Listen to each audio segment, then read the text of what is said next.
আলহামদুলিল্লাহ, মহিয়ান গরিয়ান সর্বশক্তিমান আল্লাহ সুবহানাহু ওয়া তাআলার দরবারে লাখো কোটি শুকরিয়া আদায় করি যে আল্লাহ রাব্বুল আলামিন আজকে পবিত্র জিলকদ মাসের শেষ জুমার দিনে জুমার নামাজ আদায় করার জন্য আমাদেরকে আল্লাহর ঘর মসজিদে আসার বসার তৌফিক দান করেছেন। সকলেই মহান প্রভুর দরবারে, আলিশান প্রভুর দরবারে অন্তর থেকে শুকরিয়া আদায় করি। আলহামদুলিল্লাহ, লক্ষ কোটি দুরূদ সালাম প্রেরণ করি আকায়ে নামদার তাজদারে মদিনা আহমদ মুস্তাফা মুহাম্মদ মুজতবা সাইয়্যিদুল মুরসালিন খাতামুন নবিয়্যিন মুহাম্মদুর রাসূলুল্লাহ সাল্লাল্লাহু আলাইহি ওয়াসাল্লামের উপর। সম্মানিত হাজিরিন, আমরা সকলে অবগত আছি আজকের জুমাটা হচ্ছে জিলকদ মাসের শেষ জুমা। আগামী মঙ্গলবার আল্লাহ চাহে তো জিলহজ মাসের চাঁদ উঠে যাবে। হজ আদায় করার জন্য এবং আল্লাহ পাকের মহান হুকুম কুরবানি আদায় করার জন্য আল্লাহ পাকের যে বিধান, সে বিধানের মাস আমাদের কাছে এসে যাবে। সুবহানাল্লাহ। আল্লাহ সুবহানাহু ওয়া তাআলা পৃথিবী সৃষ্টি করে আমাদেরকে জানিয়ে দিয়েছেন যে এই পৃথিবীর গণনার জন্য, মানুষের হিসাব রাখার জন্য আমি আল্লাহ তোমাদেরকে একে একে 12টি মাস দান করেছি। সুবহানাল্লাহ। 12টি মাসের মধ্যে আল্লাহ রাব্বুল আলামিন বলেন 4টি মাস সবচেয়ে দামি, সবচেয়ে সম্মানিত। আর বা'দা হুরুম, 4টি সম্মানিত মাস। মুফাসসিরিনে কেরাম এই 4টি সম্মানিত মাসের মধ্যে আবার জিলহজ মাসটাকে সবচেয়ে দামি, সবচেয়ে গুরুত্বপূর্ণ, সবচেয়ে মূল্যবান মাস বলে ঘোষণা করেছেন। সুবহানাল্লাহ। কেননা এই জিলহজের চাঁদে ইসলামের চতুর্থ রুকুন, চতুর্থ খুঁটি, স্তম্ভ হজ আদায় করা হয় এবং আল্লাহ রাব্বুল আলামিনের পবিত্র কুরবানি করা হয়। এই যে হজ এবং কুরবানি, এই দুটি ইবাদত করার জন্য গোটা বিশ্বের মুসলমানেরা লক্ষ লক্ষ টাকা খরচ করে একমাত্র আল্লাহকে পাওয়ার জন্য। কাকে পাওয়ার জন্য? আল্লাহকে পাওয়ার জন্য, আল্লাহর হুকুমগুলো সঠিকভাবে পালন করার জন্য, পরকালে নাজাতের জন্য। পেয়ারা নবী, কামলিওয়ালা নবী, সুপারিশকারী যেই নবী, সেই নবীজি সাফায়াত লাভের জন্য একমাত্র মুসলমানেরা এই কাজগুলো করে থাকে। কি বলে, ঠিক না? আল্লাহ রাব্বুল আলামিন এই যে ইসলামের 2টি বড় বড় গুরুত্বপূর্ণ বিধান, একটি হচ্ছে হজ, আরেকটি হচ্ছে কুরবানি, দান করলেন এই পবিত্র জিলহজের চাঁদে। তো সেই জিলহজের চাঁদ আমাদের একেবারে সন্নিকটে।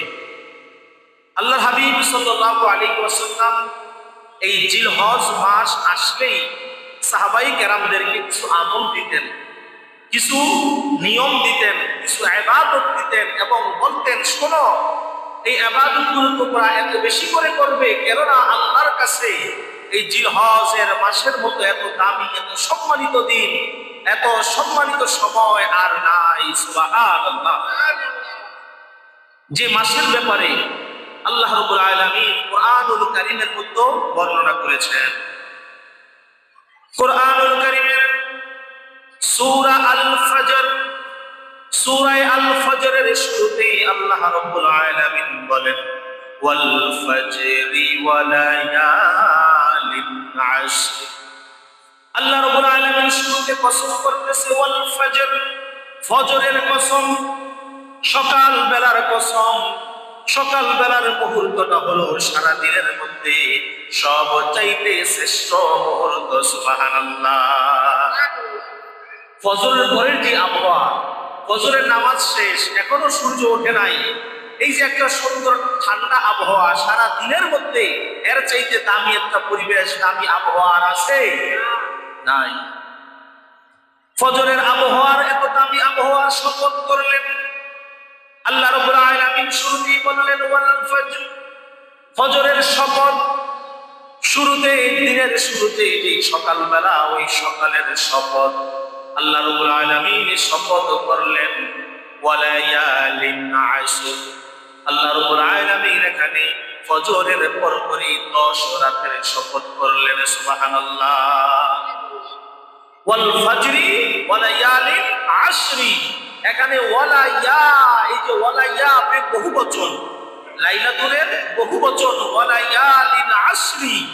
আল্লাহ রাব্বুল আলামিন এখানে একাধিক রাত্রি অর্থাৎ 10 রাত্রির আল্লাহ কসম করেছেন।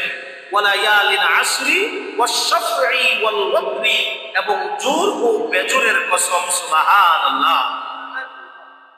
রাইসুল মুফাসসিরিন আব্দুল্লাহ ইবনে আব্বাস রাদিয়াল্লাহু তাআলা আনহুম তিনি তার তাফসীর গ্রন্থের মধ্যে উল্লেখ করেন আল্লাহ রাব্বুল আলামিন ওয়ালায়ালিন আশরি বলতে এখানে জিলহজের চাঁদের প্রথম 10টি রাতকে বুঝিয়েছেন। সুবহানাল্লাহ।